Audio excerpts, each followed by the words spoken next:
नहमदुहु व नुसल्ली अला रसूलिहिल करीम अम्मा बाद औज़ु बिल्लाहि मिनश शैतानिर रजीम बिस्मिल्लाहिर रहमानिर रहीम अस्सलामु अलैकुम व रहमतुल्लाहि व बरकातुहू। मेरा नाम हकीम क़ारी इरफ़ान सईद अल सईद दवाख़ाने से हाज़िर हूँ। नाज़रीन, उम्मीद है आप बिल्कुल खैरियत से होंगे और अपने घरों में खुशखुरम होंगे। अल्हम्दुलिल्लाह, मैं भी आप दोस्तों से बहुत खुश हूँ कि आपने हमारी वीडियो को रिस्पॉन्स दिया और लाइक किया और शेयर किया। ये सब आप दोस्तों के ताउन से ही मैं ये काम कर रहा हूँ। आज जो हमारा मौजू है वो है जिगर की सफाई हमने किस तरह करनी है, और अगर हमारा जिगर साफ़ होगा तो हमारे तमाम मसाइल हल होंगे और खाना भी हज़म होगा। और जिगर अगर हमारा ठीक होगा तो खून हमारे जिस्म पर मौजूद होगा, वरना हमारा जिस्म कमज़ोर होगा और हमें परेशानी होगी। आपको ये मालूम होना चाहिए कि जिगर की बीमारी की इब्तदा जब होती है तो कहाँ हमें पता चलेगा। ज़्यादा तौर तो यरकान की वजह से पानी हमारा ठीक नहीं होता। साफ़ फ़िल्टर वाला पानी हमें पीना चाहिए। उसमें आपको पता है कि संख्या और इस तरह की जहर मौजूद हैं जिससे हमारे गुर्दे और जिगर को बहुत नुकसान होता है। और जिगर अगर हमारा ठीक होगा तो हमारे गुर्दों में भी कोई किस्म का मसला नहीं होगा। जिगर के अंदर अगर चर्बी रुक जाए तो हमारे जिगर के लिए बहुत बड़ा नुकसान है। फिर जिगर तब्दील करना बहुत बड़ा मसला है। नाज़रीन, जिगर को साफ़ रखना हमारे लिए बहुत अहम और इम्पोर्टेंट है। लिहाजा पानी हमें बिल्कुल साफ़ इस्तेमाल करना चाहिए। और इसके अलावा जिगर वाले मरीज़ की अलामात, उसका अक्सर चेहरा ज़र्द होता है और हर वक्त कब्ज़ रहती है और खाने के बाद उसका पेट फूल जाता है।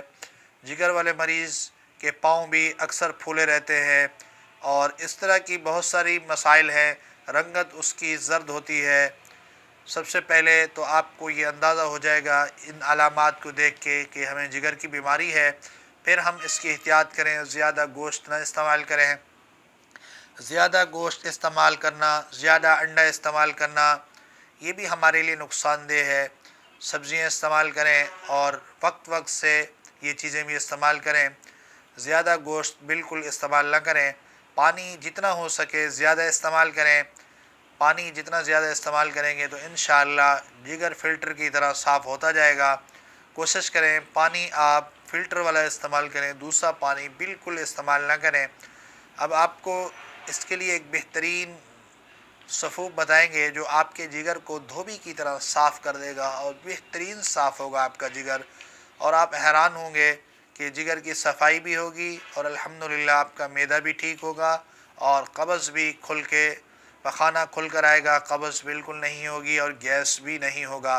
इसके लिए आप नोट फरमा लें, दारचीनी 5 ग्राम, बड़ी इलायची 5 ग्राम, जौखार 5 ग्राम, हल्दी 10 ग्राम, अदरक 10 ग्राम, ये 5 चीज़ें हैं। इन 5 चीज़ों का हमने पाउडर बनाना है। ये पाउडर बना के गर्म पानी के साथ रात को भी इस्तेमाल करें और दिन को भी इसको हम इस्तेमाल कर सकते हैं। दिन को ज़्यादातर जिनको गैस वग़ैरह बदहज़मी हो वो दोस्त दिन को इस्तेमाल करें, वरना सिर्फ़ रात को इस्तेमाल करेंगे तो इंशाअल्लाह ये आपके जिगर को साफ़ करेगा और सुबह को आपको पखाना खुल के आएगा और छोटा पेशाब भी खुल कर आएगा। कोई चर्बी होगी अगर जिगर में तो वो छोटे पेशाब से ख़ारिज हो जाएगी। इंशाअल्लाह जब चर्बी ख़ारिज होगी तो आपका जिस्म चुस्त होगा, सुस्ती बिल्कुल नहीं होगी। और जिगर अगर आपका फ़िल्टर की तरह साफ़ होगा तो खून पैदा करने में बहुत आसानी होगी जिगर को, और आप एक अच्छे और बेहतरीन इंसान अपने आप को महसूस करेंगे। मेरे मोहतरम, उम्मीद है आज का ये मेरा प्रोग्राम आपको बहुत अच्छा लगा होगा।